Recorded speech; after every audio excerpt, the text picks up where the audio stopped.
नमस्कार, मैं हूं Vivek Sharma. News room live देख रहे हैं आप। आज केंद्र सरकार जो है अपना आम बजट पेश कर रही है। आपको बता दें, निर्मला सीतारमण अपना ये 7वां बजट पेश कर रही हैं और वो ऐसी पहली वित्त मंत्री बन गई हैं जो लगातार अपना 7वां बजट पेश कर रही है।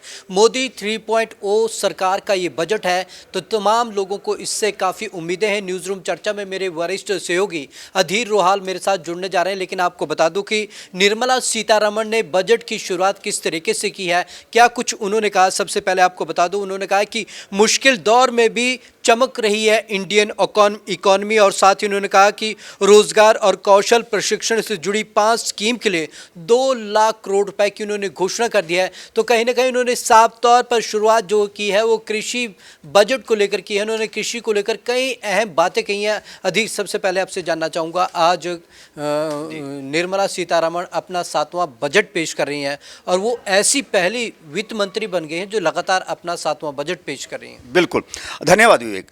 आज जो केंद्रीय बजट है और जो अपेक्षा थी चुनाव नतीजे आने के बाद, अब एनडीए की सरकार बनी है और मिलीजुली सरकार है जिसमें भाजपा को बहुमत नहीं है और मिलीजुली एक सरकार है। तो इस बजट का आप देखिए, जो बजट सर्वेक्षण था कल और उसके बाद जो आज बजट चल रहा है, तो इसमें कहीं ना कहीं क्लियर रिफ्लेक्शन वो है कि जो इस चुनाव में छूट गया वर्ग है या जो भाजपा से कट रहा वर्ग था, उस पर पूरा फोकस किया गया है। जिन चीज़ों का आपने जिक्र किया कि कृषि की बात हो रही है, साथ ही साथ जो है कि रोज़गार जो है, पूरा फोकस जो है रोज़गार पे है। जो मुद्दे इस बार चुनावी मुद्दे बड़े बन गए और जिससे भारतीय जनता पार्टी को नुकसान उठाना पड़ा, तो वो मुद्दे अब भारतीय जनता पार्टी की लीडरशिप में जो इस टाइम एनडीए सरकार है, इस बजट में कहीं ना कहीं एड्रेस करने जा रही है। उन मुद्दों को संबोधित करना चाह रही है, जैसे रोज़गार है, कृषि है, जो मुद्दे लगा कि कहीं ना कहीं इनकी वजह से कुछ चुनावी नुकसान हुआ भारतीय जनता पार्टी को। तो जो आने वाले 3 राज्यों के विधानसभा चुनाव है, बड़े चुनाव है, वो भी बिल्कुल 3 महीने बाद सामने हैं। तो ये जो बजट है, ये सारा ले देकर अब उसी दिशा में बढ़ता हुआ दिख रहा है। अधीर, सबसे पहले मैं बात करूंगा, उन्होंने कहा है कि रोजगार और स्किल पर सरकार फोकस करेगी। दूसरा, उन्होंने किसी रिसर्च में सुधारों पर काम की भी बात कही है और प्राकृतिक खेती पर सरकार का जोर है। बिल्कुल सही जो आप बात कर रहे हैं। तो ये बजट जो है कि रोजगार उन्मुखी और कृषि पर आधारित और जो ग्रामीण क्षेत्र है उसके लिए आप देखिए, साथ ही साथ पीएम आवास योजना का भी जिक्र आया है कि 3 करोड़ नए मकान बनेंगे। एक ये चीज़ आई है।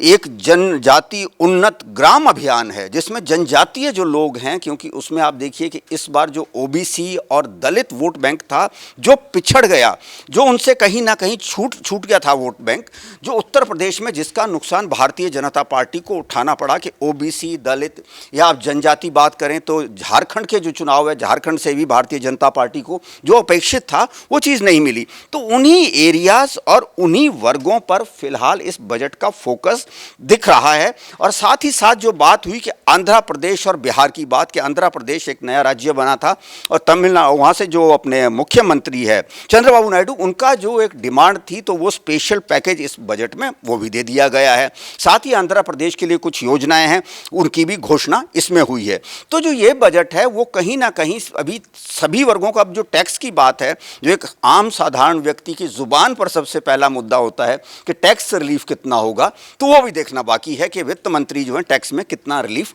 देने जा रही हैं।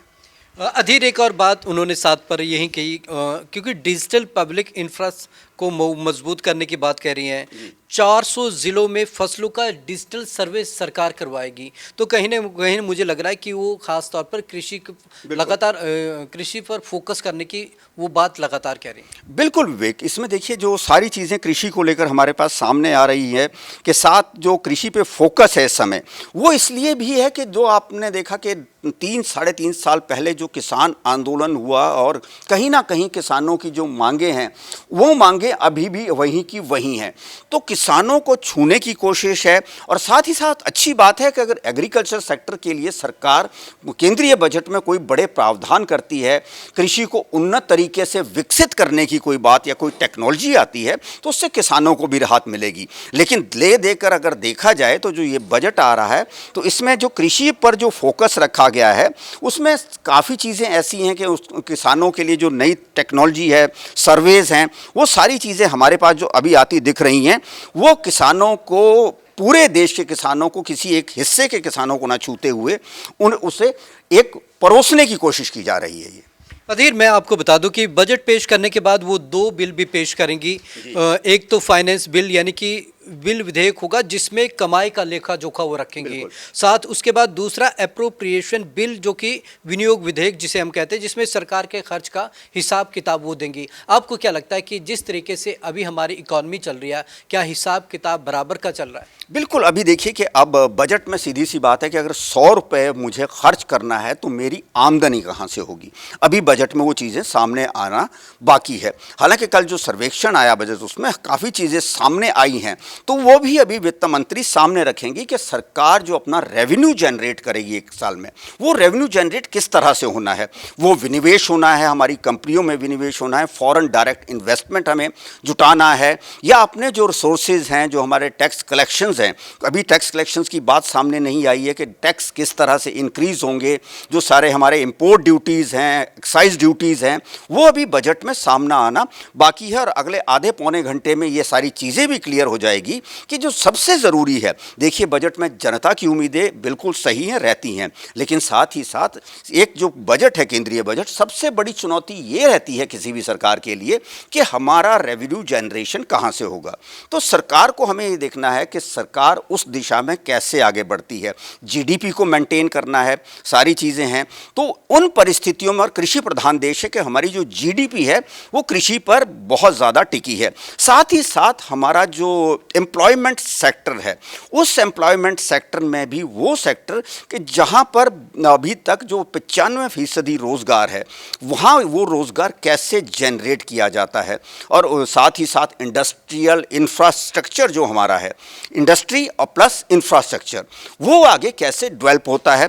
तो उन सारी चीज़ों पर अभी जो आने वाले 15-20 मिनट, आधे घंटे, 1 घंटे में सारी चीज़ें सामने होगी, तो पूरा बजट सामने आने पे और बात हो सकती है। जी, धन्यवाद अधीर। तो ये थे मेरे साथ अधीर रोहल, लगातार चर्चा कर रहे थे कि आखिरकार किस तरीके से केंद्र सरकार कृषि और रोजगार पर फोकस कर रही है, क्या कुछ इसमें आगे निर्मला सीतारमण घोषणा करती हैं, वो देखने वाली बात होगी। तो अब तक के लिए न्यूज़ रूम में बस इतना ही। आप जुड़े रहिए पंजाब केसरी नवोदय टाइम्स के साथ।